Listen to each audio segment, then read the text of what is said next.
করেছেন আপনি জানেন। দীর্ঘ ১৬-১৭ বছরের এই ফেসিবাদ বিরোধী আন্দোলন সংগ্রামে বাংলাদেশ জাতীয়তাবাদী ছাত্রদল মৃত্যুর উপত্যকায় দাঁড়িয়ে মুক্তির স্লোগান দেওয়া একমাত্র সংগঠন, দক্ষিণ এশিয়ার সর্ববৃহৎ ছাত্র সংগঠন। যখনই দেশ এবং জাতি বিভিন্ন ক্রান্তিতে বা বিভিন্ন সমস্যায় পড়েছে, এই বাংলাদেশ জাতীয়তাবাদী ছাত্রদল বিভিন্ন সংকট মুহূর্তে কিন্তু মানে মানে শুভেচ্ছার বাণী নিয়ে বলেন, সহযোগিতার বাণী নিয়ে বলেন, সাধারণ মানুষের সাথে থেকে আন্দোলন সংগ্রামের মাধ্যমে বিভিন্ন রকম ফেসিবাদ বিরোধী আন্দোলনে তারা কিন্তু সফল হয়েছে ইনশাল্লাহ। আপনি যেটা বলছেন আধুনিক বাংলাদেশ বিনির্মাণের ক্ষেত্রে আমাদের যে আশা আকাঙ্ক্ষার মুক্ত প্রতীক আমাদের সাংগঠনিক অভিভাবক জনাব তারেক রহমান, ইতিমধ্যে আপনি জানেন যে ফেসিবাদ বিরোধী এই যে মাফিয়া সরকারকে এদেশ থেকে তিনি তার সুনিপুণ দক্ষতার মাধ্যমে, অভিজ্ঞ দক্ষতার মাধ্যমেই কিন্তু আন্দোলন সংগ্রামের মাধ্যমে ছাত্রদলকে তিনি যেভাবে নির্দেশনা দিয়েছেন, বাংলাদেশ জাতীয় ছাত্রদল প্রতিটি আন্দোলন সংগ্রামে তার নির্দেশ মান্য করেই, তার নির্দেশ অনুসরণ করেই কিন্তু এই আওয়ামী ফ্যাসিস্ট সরকারকে এদেশ থেকে বিতাড়িত করতে সক্ষম হয়েছে।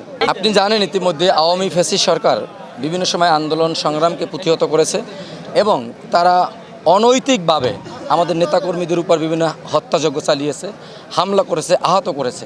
তো ওই দোসররা এখন বিভিন্ন ব্যানারে বিভিন্ন রকম তাদের সেফ এক্সিটের জন্য প্রবেশের চেষ্টা করবে।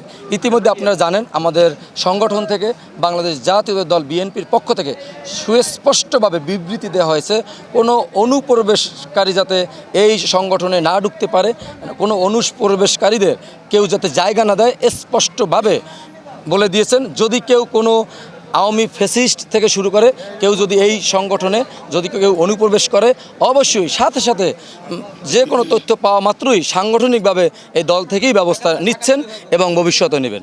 আমি জানি না আসলে এরকম যদি কোনো তথ্য থাকে, সুস্পষ্ট তথ্যের ভিত্তিতে অবশ্যই সেটা প্রমাণিত হলে অবশ্যই দল সাংগঠনিক ব্যবস্থা নেবে।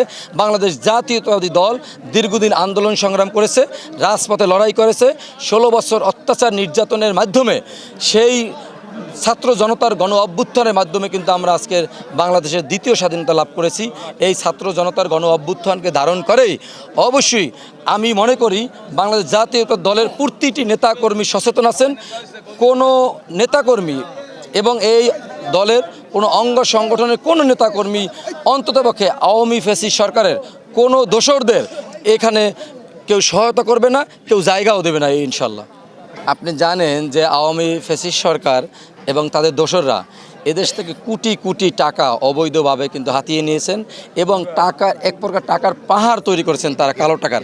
সেই কালো টাকার জোরে পার্শ্ববর্তী এক দেশে বসে কিন্তু তারা কলকাঠি নাড়ছেন এবং তাদের নির্দেশনায় কিন্তু এই যে সংখ্যালঘু বলতে কোনো কথা নাই, বাংলাদেশে যারা হিন্দু সম্প্রদায় আছে তাদের মধ্যে একটা বিভ্রান্ত সৃষ্টি করতেছে, তাদের উপরে তারা ইন্টেনশনালি বিভিন্ন ষড়যন্ত্র করে বিভিন্ন তাদের দোসরদের দ্বারাই কিন্তু হামলা করে এই দেশকে অস্থিতিশীল করার চেষ্টা করতেছে। আমাদের সুস্পষ্ট কথা এবং স্পষ্ট বাণী আমাদের, এই বাংলাদেশের হিন্দু, মুসলিম, বৌদ্ধ, খ্রিস্টান সবাই সমানভাবে বাস করার সবাই অধিকার আছে।